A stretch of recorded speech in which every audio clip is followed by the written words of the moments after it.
vatsy pitahiana ho anao anio, vatsy pitahiana ho anao anio.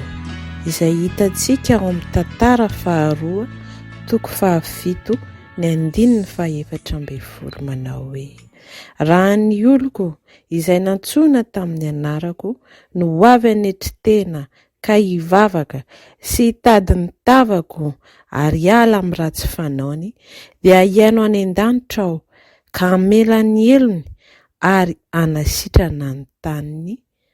Amen. Hivavaka isika. Andriamanitro, Andriamanitra ianao, izahay izao izay olona noforoninao, nataonao tahaka ny endrikao, ho ianao taminay hoe: raha ny olonao izay miantso ny anaranao, eny anetrintena mitady anay ianao ao anatin'izany, satria mety tsy mahay manetrintena izahay, dia izay ny antony hanomezanao izao teny izay azao anay.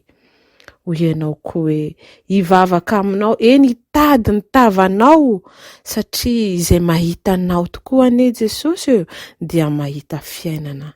Androany izay manantona anao, ary ianao mihitsy n'ilay hamela ny elokay, hanasitrana ny taninay, fa marary izahay zanak'olombelona, ka mila anao hanasitrana anay.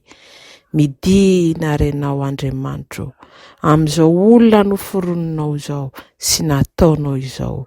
Mankasitraka indrindra Jesosy malalo, ho anao ny dera, ho anao ny saotra, ho anao ny haja, misaotra Jesosy malalo. Amen.